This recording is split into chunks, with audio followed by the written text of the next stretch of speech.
నమస్కారం, నేను మీ జీవిత. హైదరాబాద్ లోని పాత బస్తీలో ఆదివారం ఉదయం భారీ అగ్ని ప్రమాదం చోటు చేసుకుంది. ప్రమాదంలో 9 మంది మృతి చెందినట్లు సమాచారం. వారిలో ఓ చిన్నారి కూడా ఉన్నట్లు తెలుస్తుంది. ప్రస్తుతం ఘటన స్థలంలో అగ్నిమాపక సిబ్బంది సహాయ చర్యలు కొనసాగిస్తున్నాయి. గాయపడిన వారిని ఆసుపత్రికి తరలించి చికిత్స అందిస్తున్నారు. పోలీసులు దర్యాప్తు చేపట్టారు.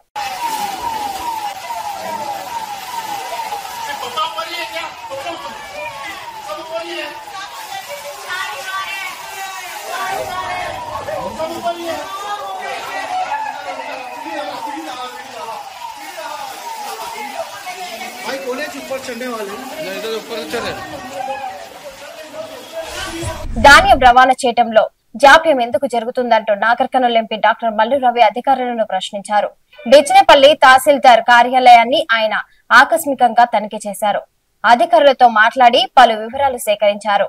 ధాన్యం కొనుగోలు చేయడానికి ప్రభుత్వం అన్ని రకాల ఏర్పాట్లు చేస్తే జాప్యం ఎందుకు జరుగుతుందని సంబంధిత అధికారులను మల్లు రవి ప్రశ్నించారు.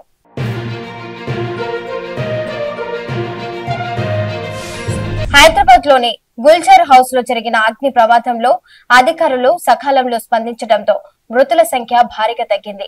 సమాచారం అందిన వెంటనే ఘటన స్థలానికి చేరుకొని గోడలు బద్దలు కొట్టి మరీ బాధితులను రక్షించారు. అప్పటికే పొగలతో మంటలు చెలరేగడంతో 9 మంది మృతి చెందారు. కాగా ఈ ప్రమాదానికి షార్ట్ సర్క్యూట్ లేదా ఏసీ పేలుడే కారణమని పోలీసులు అనుమానిస్తున్నారు.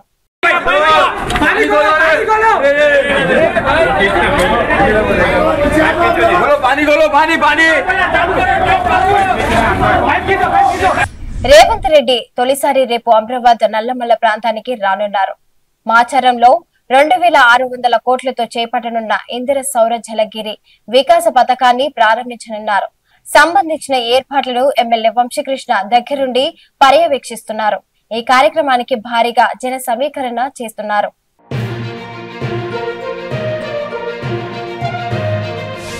తర్నికల్లో నూతనంగా నిర్మించే పోచమ్మ దేవాలయానికి శనివారం మాజీ ఎమ్మెల్యే జైపాల్ యాదవ్ 25,000 రూపాయలు అందజేశారు. దైవ కార్యానికి ప్రతి ఒక్కరూ సహకరించాలని ఆయన సూచించారు. ఈ కార్యక్రమంలో మున్సిపల్ మాజీ చైర్మన్ ఎడ్మ సత్యం, సూర్యలత కాటన్ మిల్ అధ్యక్షుడు సూర్యప్రకాష్ రావు, మాజీ జెడ్పీటీసీ దశరథన్ నాయక్, గోవర్ధన్ రామకృష్ణ తదితరులు పాల్గొన్నారు.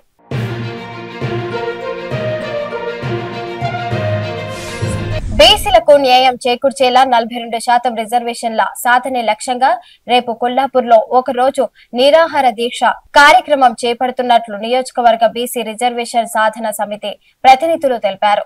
ఈ మేరకు కల్వకుర్తిలో సావిత్రిబాయి పూలే వొకేషనల్ కాలేజ్ ఎదుట శనివారం పూలే ట్రస్ట్ వ్యవస్థాపకులు పచ్చిపల సుబ్బయ్య కరపత్రం ఆవిష్కరించారు.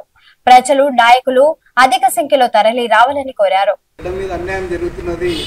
ఈ అన్యాయాన్నికైనా మనం ఎదిరించి మేమెంతో మాకంత వాటాను సాధించుకుందామని ప్రజాస్వామ్యబద్ధంగా పార్లమెంటరీ విధానంలో శాంతియుత ధోరణిలో మేము డిమాండ్ చేస్తా ఉన్నాం.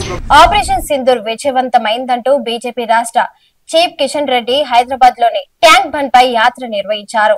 సచివాలయం జంక్షన్ మీదుగా సైనిక్ ట్యాంక్ వరకు ర్యాలీ సాగింది. ఇందులో మాజీ ఉపరాష్ట్రపతి వెంకయ్య నాయుడు, మాజీ గవర్నర్ విద్యాసాగర్ రావు, పలువురు ఎంపీలు, సెలబ్రిటీలు పాల్గొన్నారు. జాతీయ జెండాలతో భారత్ మాతకి జై అంటూ నేతలు చేసిన నినాదాలతో ట్యాంక్ బండ్ మారుమోగింది.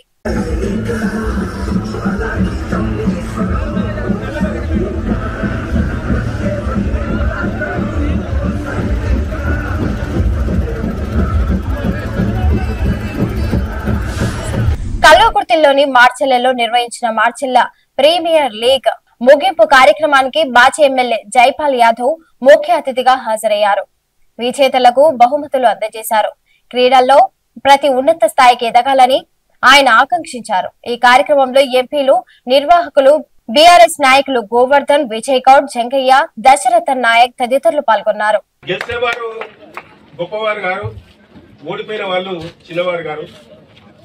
ఈనాటి ఓటమే రేపు గెలుపుకు నాంది అనే విషయాన్ని కూడా మనం గమనించాలి. సవాల్గా తీసుకోవాలి, ప్రెస్టేజ్ తీసుకోవాలి.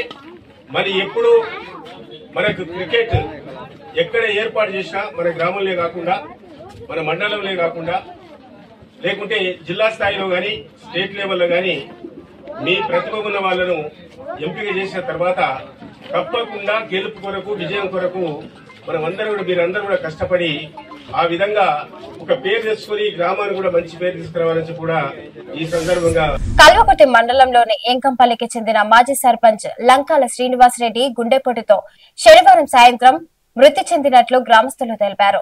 సాయంత్రం 6 గంటల ప్రాంతంలో ఛాతీలో నొప్పిగా ఉంది అంటూ చెప్పడంతో ఆయనను ఆసుపత్రికి తరలిస్తుండగా మృతి చెందినట్లు పేర్కొన్నారు. కాంగ్రెస్ లో కొనసాగుతూ 4 సార్లు గ్రామ సర్పంచ్ గా పనిచేసినట్లు చెప్పారు. ఆయన భార్య రామేశ్వరమ్మ కల్వకుర్తి ఎంపీపీగా పనిచేశారు.